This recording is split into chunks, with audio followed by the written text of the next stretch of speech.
pandemic has affected and is continuously affecting life as we know it. It has affected public health, food systems, workforce, the way we dress, even the way we eat. And it has greatly affected livelihoods, from owners of small businesses to individual employees. Just last April of 2020, the Philippines has recorded its highest unemployment rate of 17.7%. That's 7.3 million Filipinos out of jobs. Pre-pandemic, malling, or going to malls, was heavily part of the Filipino culture. We go to the mall not only to shop, but also to dine, to be entertained and socialize. In a hot and humid country like ours, the inviting air-conditioned spaces of the shopping malls were our meet-up places and our go-to relaxation spots. They were our parks. We have banks, clinics, chapels, cinemas, government centers, and even voting precincts within its walls. But the COVID-19 pandemic has changed the way Filipinos shop. It has forced consumers to change the way they buy, their purchasing habits and decisions. When there were resource scarcities, panic buyings, and long lines to the groceries, the people turned to e-commerce platforms because of the health and safety benefits and the greater protection that it could serve them. Electronic commerce or e-commerce is defined as the exchange and economic activity conducted via the internet. Silva et al. Also describes e-commerce platforms as the number of technologies designed to aid online business in the management, marketing, sales, and operations of their products or services. Here in the Philippines, with a record-breaking 12 million items sold in the first 30 minutes from its 12.12 sale, SHOPEE is the leading e-commerce platform, followed by Lazada.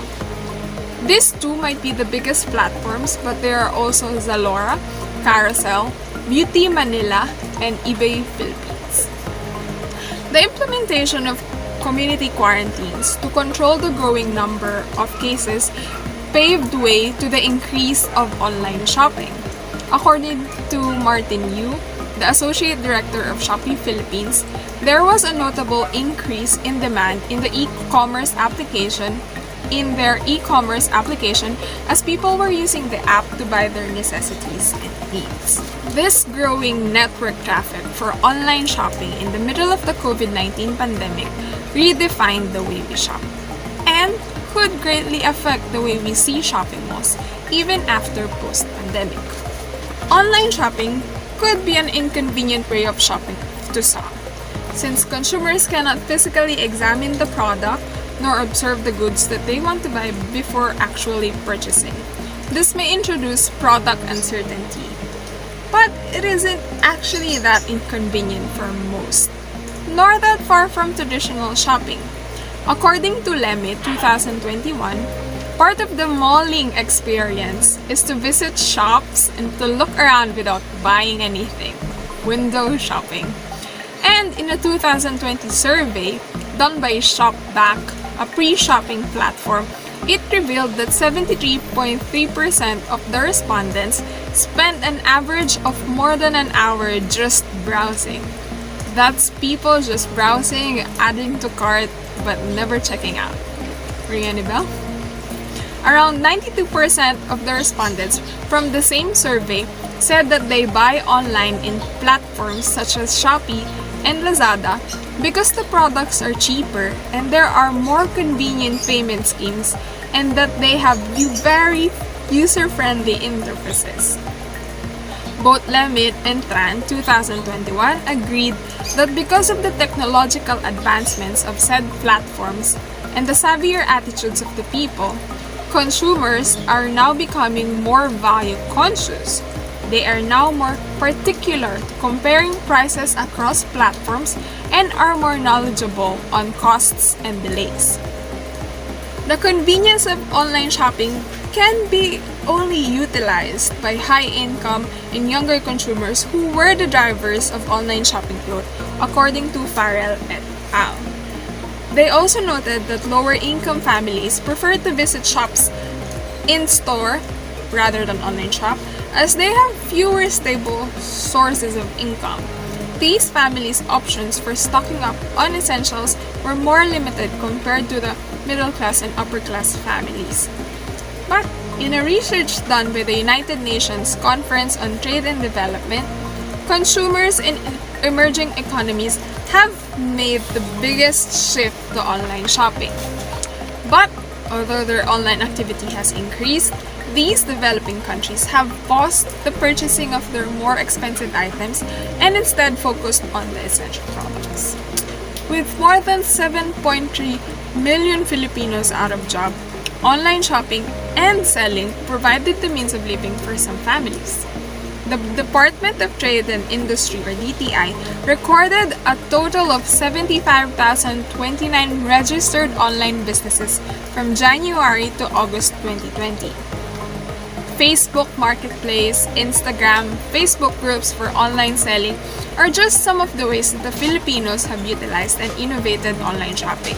So small-scale sellers and communities are now more accessible and are sometimes more preferred by the consumers.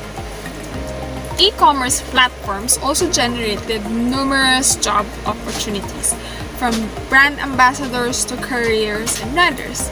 But this does not mean that additional or larger fees for the convenience that online shopping brings it to its customers.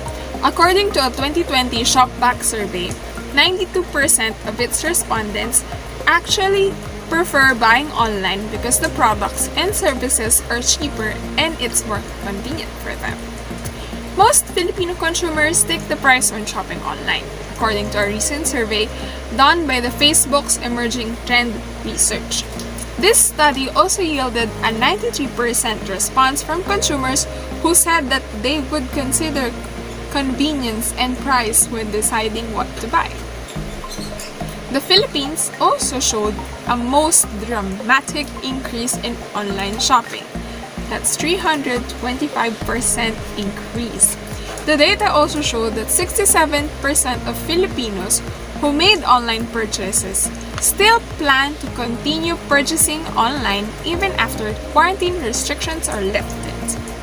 When the lockdown were first eased last June 2020, mall owners hoped that the Filipinos would return to normal and shop as they shop.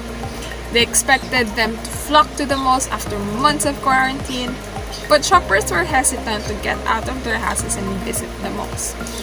Last 2019, an average foot traffic for SM malls in a day reached just about 4.2 million people. In a day, that's in a day. But during the pandemic, this number obviously plummeted.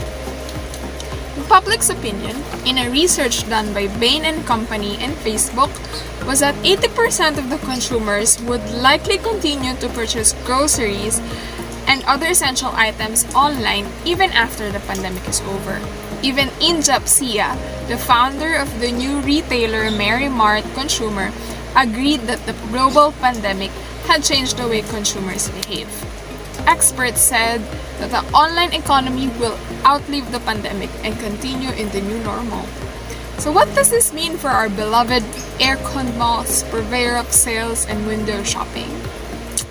Well, Facebook Emerging Trend Research showed that markets that were able to adapt digitally in the middle of the pandemic actually earned profits and were likely to be chosen by consumers for their convenience. Companies that put importance to e-commerce for their business strategies were preferred for this COVID-19 era.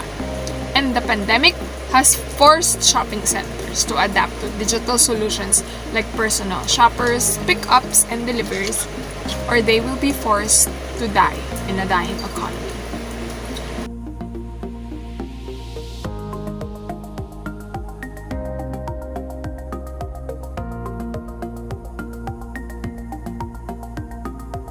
As e-commerce paved the way to a safer, cheaper, more convenient way of shopping, while at the same time generating jobs for families in the middle of quarantine, it is imperative for mall owners and operators to innovate.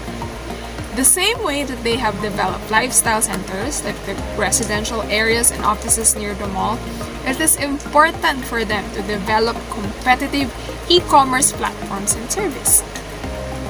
And while the pandemic has shown the holes in our public health and pandemic response, it has also highlighted the opportunities driven by digitalization, and mall owners and operators should do well to take advantage of it.